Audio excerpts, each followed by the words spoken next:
Voila! In view, a humble vaudevillian veteran, cast vicariously as both victim and villain by the vicissitudes of fate. This visage, no mere veneer of vanity, is a vestige of the vox populi, now vacant, vanished. However, this valorous visitation of a bygone vexation stands vivified, and has vowed to vanquish these venal and virulent vermin, vanguarding vice and vouchsafing the violently vicious and voracious violation of volition.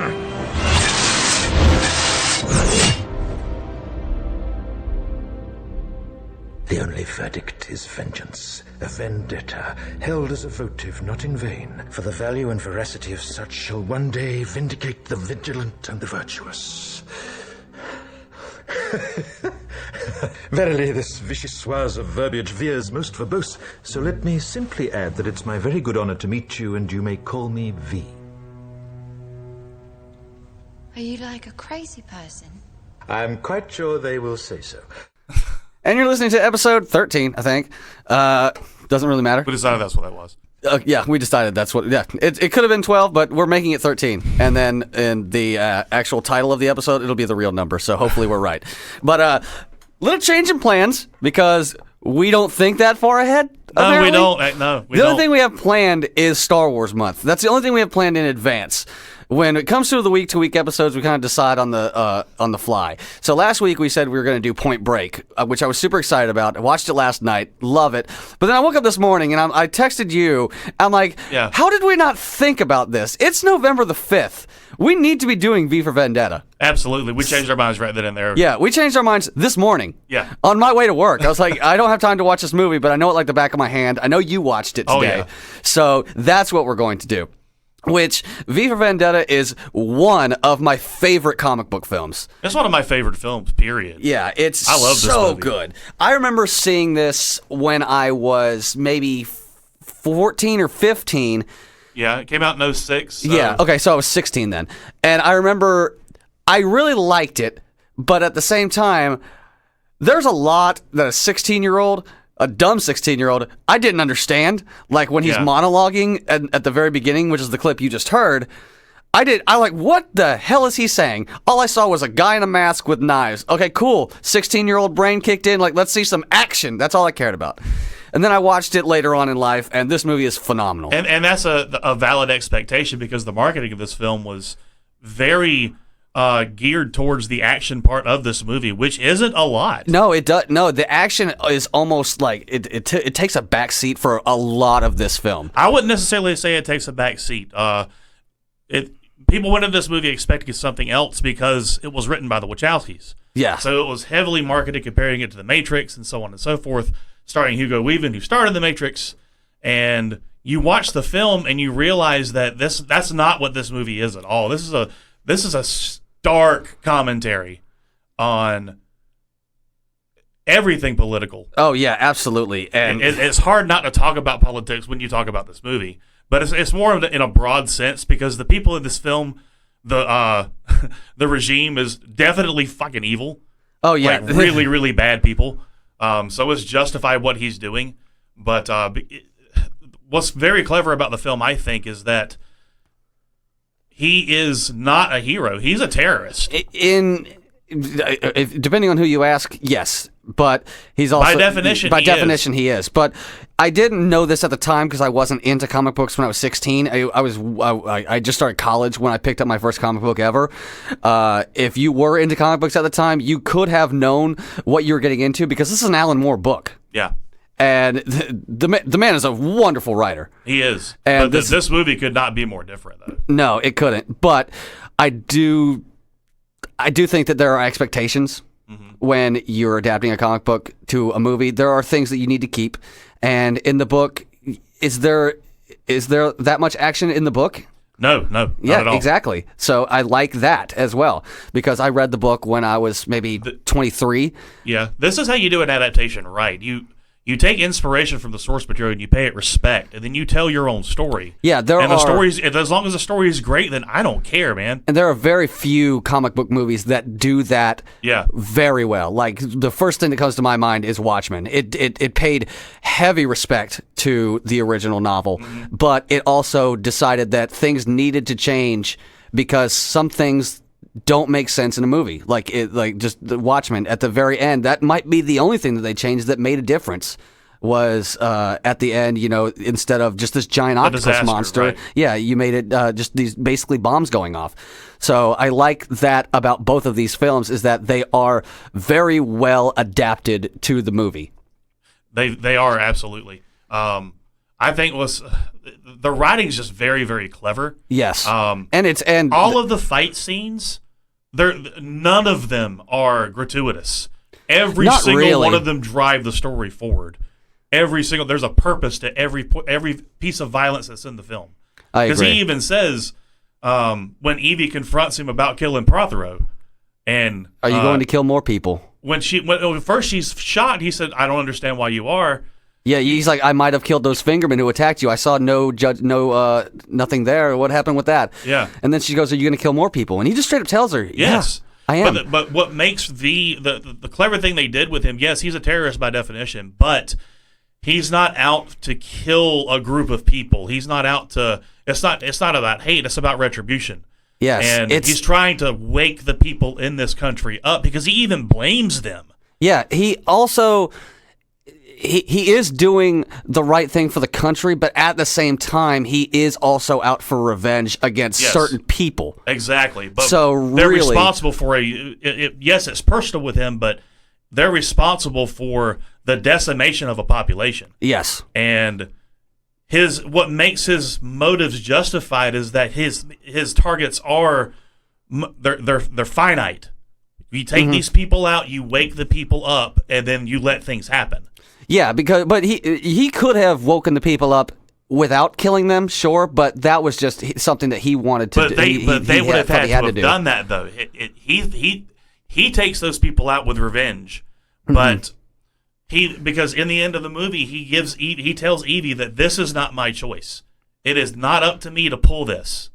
I have to know that my message resonates with someone else other than myself. And he also he needed to kill these people not because of revenge, but he also needed the officer that was pursuing him to also understand why, so that he could, because he didn't need Evie to be on his side. She already kind of was, because she knew something was wrong, but because this officer was on like this evil board of directors or whatever, he needed to wake up. So it was him that he needed to convince, so he needed to kill these people. And you mentioned the writing, which is very well done, but writing is absolutely nothing unless you've got the right person to pull it off. And Hugo Weaving is, holy crap, he is a freaking treasure. This is a standout performance. I don't understand how this wasn't nominated for anything. And you don't even see his face. Not one time. That could have been somebody else in the mask entirely, and it probably was. I don't know, but just his voiceover alone. That is all you get from Hugo Weaving in this movie is his voice. No, it's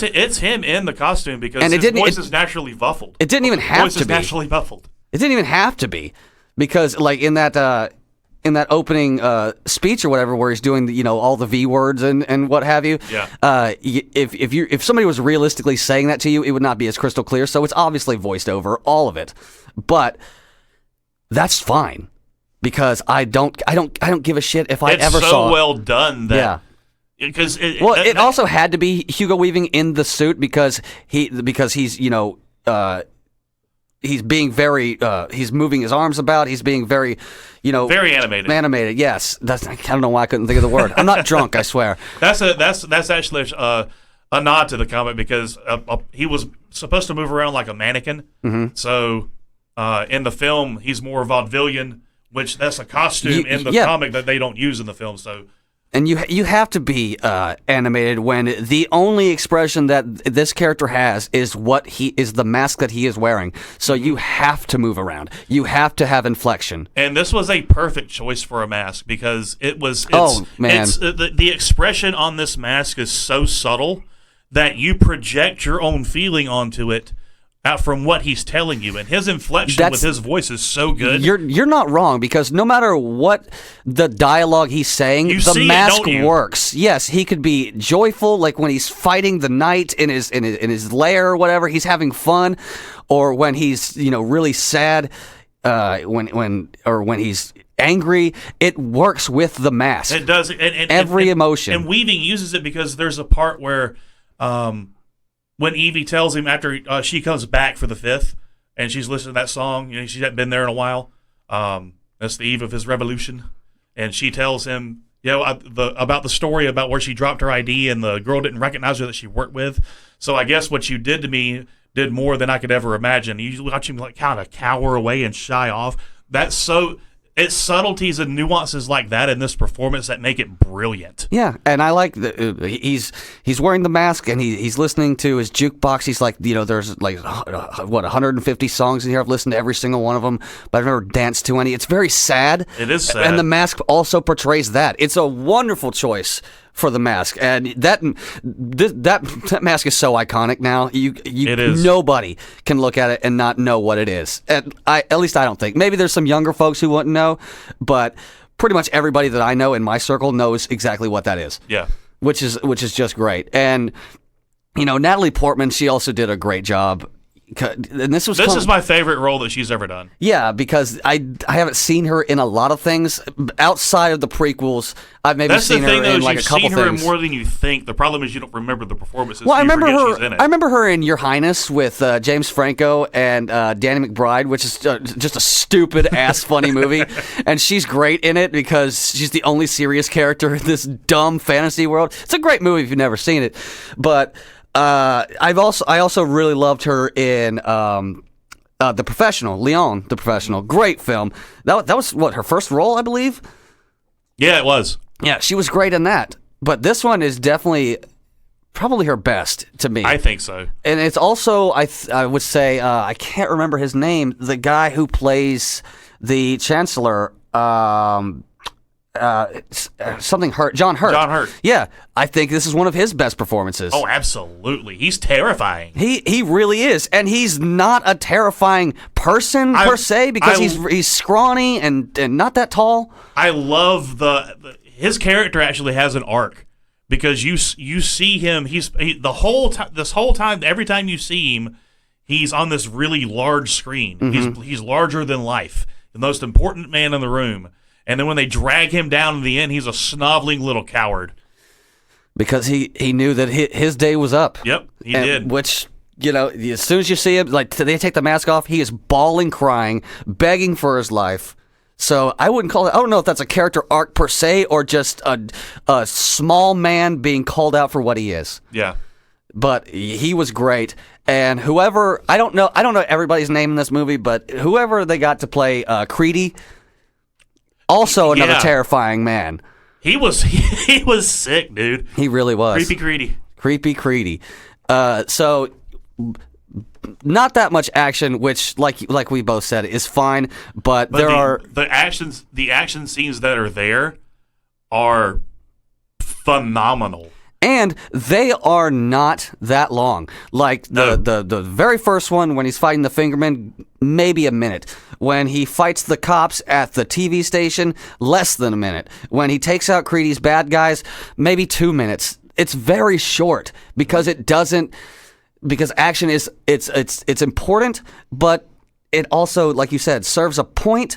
And we get to the point pretty quickly. Yeah. Like, the point is over with. You notice that he only ever uses violence when he absolutely has to. He's not on a murdering spree. And he's killing certain people that are too dangerous to live in his eyes. Not to mention, there could be action in other places, but they just skip it because when he's killing Prothero and the lady doctor, and the bishop, they're all killed off screen. They're killed off screen because they're not people who you would assume are gonna fight him. I mean, he's going to have the upper hand, so just skip it. Yeah, which is totally fine. We know what he's gonna do. Exactly. You don't. There's certain things that it's better to leave to the imagination. You don't have to show everything. But I did like that. I think it was the bishop where you can kind of hear what he's doing. You can hear him say like "open your mouth" or whatever. But I liked when he killed what's her name. That he's like, I killed you 10 minutes ago while you slept. Okay, that was the coroner. Cool. Yes, that was cool because he's not a monster per se. No, he is very classy. She was the one. She was the only one that, if you notice, when they show the dead body, there's throw up. Yeah, she's the only one that didn't have that. So I think it's because the other two were given these pills. Well, he did that on purpose. Yeah, and he wanted them to suffer. He injected her with something. I think he did it as kind of a courtesy because he must have known that she hated herself for what she did. Oh, yeah. Even though she needed to die, he still gave her that respect. That's why when she asked if it was ever meaningless to apologize, he says never. Never. And then she's like, "I'm so sorry." That is a beautiful moment. I love that. I do. That's a great film. That's a great scene in this film. This film is gorgeous, by the way. Oh, Every man. shot in it, dude. This movie's beautiful. I don't know who the director of photography is on this, but the cinematography is wonderful. Mm-hmm. The lighting, the angles, the camera movement is perfect. The editing's perfect. It's just this movie's something else. And a lot of people. The first time I watched it, I didn't realize this, but this whole movie doesn't take place in a week. It takes place over the span of an entire year, which I didn't realize at first viewing because he only says it one time when he's giving the speech to the nation. He's like, "Join me a year from now." Yeah. So you don't really realize that this whole thing is taking a very long time, especially for, Britain's finest. Like, you guys kind of suck at this. I'm not going to lie. Well, no, he was just that. His plan was so well thought out. Yeah. I really can't poke holes in it. No, I can't either, especially when I can't remember the guy's name, the officer who was pursuing V. What is his name in the movie? That's Inspector Chief Finch. Yes, okay. Fuck Finch. But I do like that he is slowly piecing he's putting all the pieces in place. Yeah. So you kind of understand why he's doing the way he's doing. But he doesn't do it on his own. He's given the diary, and then there's a little bit of the puzzle there. Yeah. And then maybe 2/3 into the movie, V just spells it out, and that's a perfect place for that to be. Is when the movie's about 2/3 of the way done. Now you know everything. You know what this country did, which is horrible. What he's all about, where he comes from, everything. It was the perfect spot and the perfect way to explain it. Yeah, it was actually. There's only one actually exposition flashback that I have a kind of a problem with, and that's when Evie's telling her story. I thought that was a little forced. When she's telling V about her parents? Yes. Okay. I can agree, but at the same time, it's letting you know that she knows something is wrong, but she chooses to ignore it. She has chosen to ignore it her whole life. And then he shows up, and then she tells him everything, and she basically admits that she's been afraid, everyone's afraid, so... But she used that as a means to get away, which I found a strange choice. It worked. It did. And I see what her plan was. It was just, I didn't see her making it, if that makes any sense. That's fair. She hadn't developed that far yet, because Evie changes completely. Yes. And I do like that it wasn't... V did help, but it was the story of that lesbian woman that was left in her cell, which was also beautiful and horrendously sad. Yes, it was. It just lets you know that you already know this country is fucked up and wrong, but that just made it so much worse. Mm-hmm. So you get that, and then she even says that, she's like, she tries to hand it back to V. He's like, there's no point in me keeping it considering you wrote it. He's like, I didn't write it. That was the woman in the cell right next to mine. Holy crap. Yeah, it's heart-wrenching. It really is. And I don't know if there's anything that I have a problem with when it comes to this movie as far as like big things. Like there might be not at all. There might be little things here and there. Like I wish that final fight scene would have been a smidge longer, but everything else I loved. I 100% loved it. Yeah, the pacing in this movie is perfect. Because even when it slows down, it serves a purpose. And sometimes this movie slows down to a dead crawl, but it gives you what you need to keep going. And I love how V starts his plan when he blows up the Bailey, he waits for the network to spin it.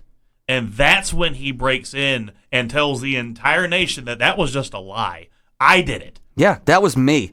Because he also knew that that's what they were going to do. Yeah. Of course they're going to try to spin it because that's what, no offense, that's what the media does. At least in this universe, he knows. But the one thing he did not plan on was meeting Evie. No, exactly. Which everything that happens, he says he doesn't believe in coincidence. Or no, he doesn't believe in chance. I, like God, do not play with dice nor believe in chance. Yeah. That's it, yes. But, when he says that, it's so cool. Like when he says a lot of things. When he says a lot of things. Like the very first opening scene of this movie where he starts speaking, I was like, this man is a gem.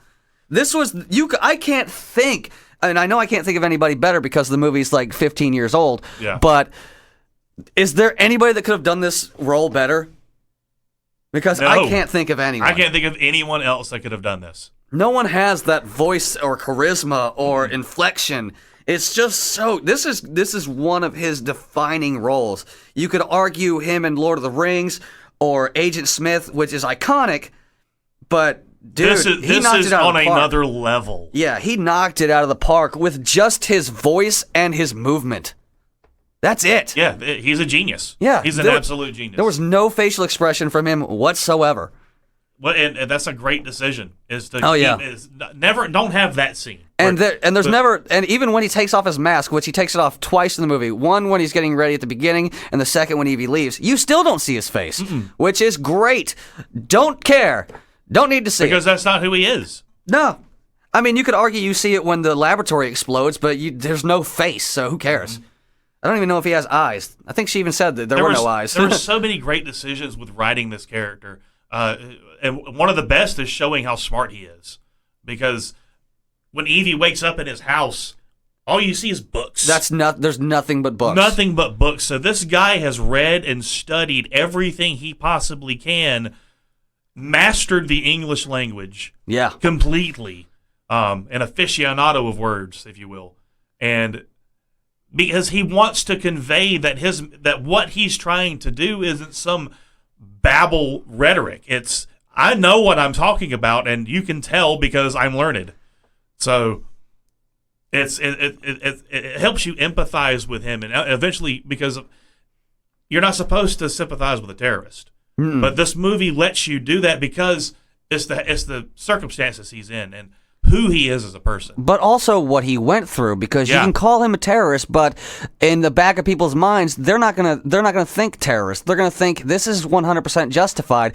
Even though he's killing people, he's killing bad people. So nobody's going to associate him as a terrorist, because that's a word that gets thrown around that when they only mean like Al-Qaeda and ISIS and really horrible people. Granted, by definition, what he is doing is terrorism, but they show you immediately that he's more of a freedom fighter. Which, sure. All right. Oh, yeah. Tomato, tomato. Freedom fighter. Anti-hero. Definitely a patriot. 100%. Anti-hero, maybe. Whatever. Because he does kill police officers. The only people he does kill are connected to, they're on branches of the government. Well, they're fingers of them. Well, yeah, but he didn't kill the fingermen because they were just doing their job. But he did kill the police officers in the TV studio. The fingermen weren't doing their job. They're going to rape a woman. That's okay. They weren't. They were bad. They needed to. He didn't kill them. What is up with that? No, he just knocked them out. Yeah, you're right. I forgot about that. They were going to rape her. What a jackass. Yeah. But he killed the police officers in the TV studio just because they got him. They had guns at him. He could have knocked them out like he did the rapists. He probably did kill them, though. That's how hard he hit them. How hard he does hit. So that's true. He does. He can knock you back a ways. So he is semi-superhumanly strong. Yeah, he's definitely superhuman. I love how they don't go into it, really. No, they don't. They really don't. You just know he's superhuman. He's strong. They don't even tell you. They just show you, like maybe once. Because he in the fingerman battle where he knocks one back 5 feet or so. Yeah. No human can do that. And how fast he is in the last fight. Yeah, that is true. But again, that's just something that is much better done by being shown. Yeah. And I'm okay with it. But like I said, I do kind of wish the... Okay, I have one nitpick. Okay. This because this is the Wachowskis, they came up with bullet time. They had to have knife time. Because I did think that was a good portrayal of how fast he was. But at the same time, I'm like, Wachowskis, you can't let that go, can you? Because when he's through the knives, you see they're in knife time. trail. Okay, yeah, come on. It was fine, but at the same time, I'm like, come on, guys. I know that was you. I do think it's creatively shot, I think. Oh yeah. And the threat that V gives to Creedy is so badass. Yeah, there are a lot of badass lines out there, and a lot of ones that are just kind of very okay. When he says, "What you don't have anything. All you have is your knives and your karate gimmicks. We have guns. No, what you have are bullets." And the hope that when your guns are empty, I'm no longer standing, because if I am, you'll be dead before you reload. Ooh. And how do you manage to accomplish that? With my hands around your neck. And he does it. He does it. And then he even says, why won't you die? Because, Mr. Creedy. Underneath this mask is more than a man. It's an idea. And ideas are bulletproof. Not even his intimidating lines were freaking badass, because at the beginning of the movie where Evie's like, who are you?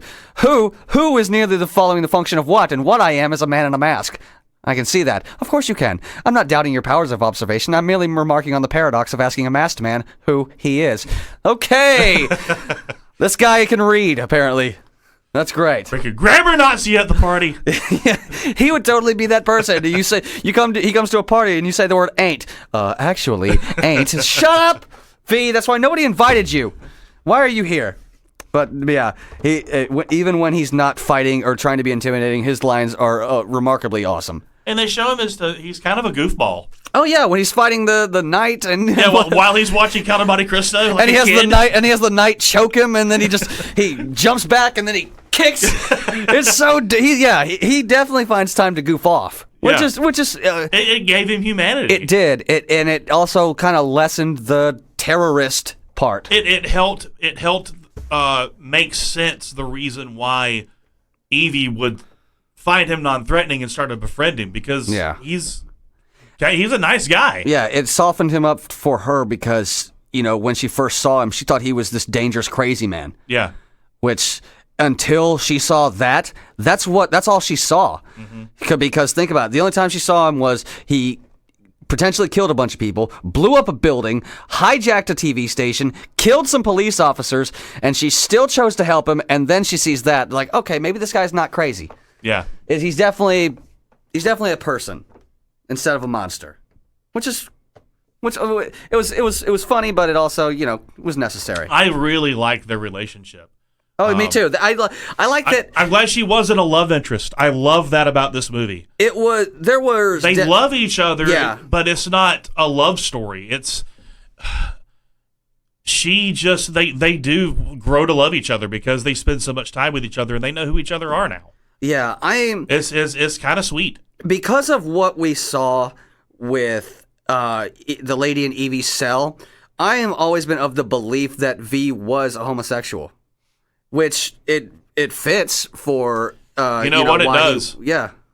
That's just always been my theory. They don't tell you, but that's just what I thought, because I know that they were rounding up other people, but they don't really tell you who, except for minorities and homosexuals and other people. But that was always my assumption, was because they were right next to each other. Maybe V was a homosexual. Nothing wrong with it, but that was just my theory. Yeah. No, it fits. It really does. It fits within the logic of the movie. I mean, you could have other theories about him and they'll still fit because they don't tell you anything about who he was. Mm-mm. So really, any theory you have could be correct. No, because the only time they ever paid attention to him was when they started doing this change and he couldn't remember who he was. Yeah. But regardless of how do I put this? Come on, you can do it. I believe in you. When Evie tells V that they need to run away, and then he says he can't because he's got to go do what he's got to do. When he comes back and says that he doesn't want her to heal him. I'm dead. I'm done. And I'm glad of it. And tells her that he fell in love with her. And then she says, "I don't want you to die." And then he says, "That is the greatest thing you could have ever given me." Yeah, and I mean, you could argue that him saying he fell in love with her could mean many things. It doesn't mean there was a romantic relationship. No. But that's what I mean. Yeah, and I like that they kept that out of it. I didn't need Evie and V to fall in love because it softens it softens what happens at the end. Because then Evie is just this complete wreck. No, this is just one of her dearest and most loyal friends. And, okay, it kept us from the waterworks. The man who arguably did the most for her in her life. Yes. And I even love, at the end, she pulls the lever. It's like, who was he? I don't know. He was Edmond Dantes. He was my father. My mother, he was all of us. See, still don't know who he was. And I'm totally fine with that. So am I. Even though he was dying, she didn't take off the mask. Thank you for that decision.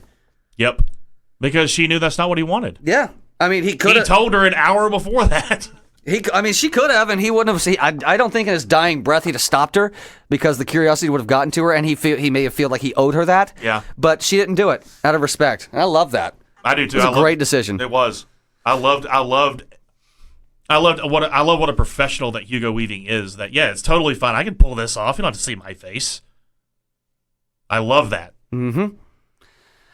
Okay, so I can't recommend this movie highly enough if you haven't seen it. It's still relevant today. Oh, absolutely. Even more so today. I think this movie's timeless.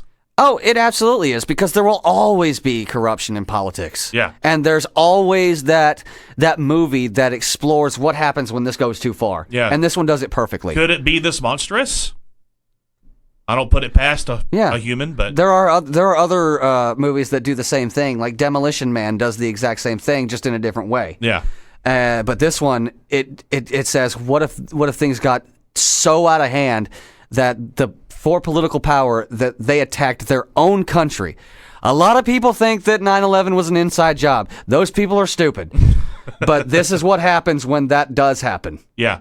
And it's a great commentary on political power and what happens when you give them too much. It's a great. The story is about the erosion of freedom. You watch Evie's freedom slowly taken away, one by one until she's down to nothing and wants to die. Yeah. I'd rather be dead than help you continue this. When V's doing his whole fake out torture. Yeah. She's like, all you got to do is give me a name or something. I would rather die behind the gas chambers. But another character that I've completely overlooked this entire time is her friend Gordon, who pretty much does a lot for her too, because of the short interaction that they have when she's staying with him. Yeah. He has this, secret room, and you find out that he is a homosexual, and he has to keep it from, which is so sad. He has to hide who he is from the government, or they will take him away. And she also says, he sees a copy of the Quran. It's like, are you a Muslim? No, I'm in television. Well, then why do you have that? Because I don't need to be religious to find the stories moving or the artistry beautiful. He makes a lot of good points that open her eyes just a little bit. It's great stuff. It is. It's really good. It does it without being preachy. Exactly. It's very cleverly written. That is the whole point of this movie, is that it is so good because it doesn't preach to you. All it does is presents a scenario, and it is objectively and intrinsically horrifying. Mm-hmm. So, yeah, it's a great topic to dive into. It's a great story to write. And they even tell you that without saying it, because they have these little devices that they break out on occasion to make sure that those vans driving around cannot hear you. Yeah. That is terrifying. Yes, that you have these surveillance vans going around listening to every little thing that their entire country is saying. And they have these devices to make sure that you're not wired or being recorded. It's symbolism like that lets you know how terrible this world really is. Yes, absolutely. It's how bad it can get. Yeah. And I do consider this movie kind of a warning. It was like it definitely started. I don't think it started out that way, but it definitely became that. And I definitely would consider it. life imitates art, my friend. I throw around the word masterpiece, but I would honestly say it's pretty damn near close. This movie? Yes. Yeah, I consider it one. It's one of the best written films I've ever come across. It's one of the most beautifully shot films I've ever seen. There's nothing bad I can say about it at all. I love every second of this film. I agree, and it's insanely rewatchable. Oh God, yeah. And I didn't even get to watch it when we made the last minute decision to review this, but I've seen it so many freaking times because it's rewatchable. I didn't have to watch it again. I know this movie like the back of my hand. I know all the lines. Yeah, I could have come here and not have watched it either. I just wanted to. As soon as you said, I was like, yeah I'll watch it. Okay, yeah, because it's so good. So I that's all I've got for V for Vendetta. Yeah, me too. Watch it if you haven't seen it. If you have seen it, you'll probably watch it again after listening to us. Mm-hmm. Now, I was thinking about this earlier because we could do what we originally planned to do, or we could throw that out and do another movie that we mentioned in this review that is also one of the best comic book adaptations. We could do Point Break, or we could do Watchmen, which to me is also very rewatchable. Yeah. But I haven't seen it in a while. I haven't seen it in a while either. I do need to rewatch it. I've seen it 1,000 times, but it's so long that I should probably watch it again because there's a lot of stuff that I would miss. Or we could do Point Break. Oh, we said we do Point Break, so let's do that. Let's do it. All right. Well, that was your episode 13 V for Vendetta episode of the Press Play Podcast. You can follow us on Facebook at facebook.com/podcastpressplay. We're on YouTube, Spotify, Stitcher, Apple Music, and everything in between. If there's a podcast app, we're probably on it. I made sure of it. I just mentioned the big ones. But that's all we got for today. I'm Ian. I'm Seth.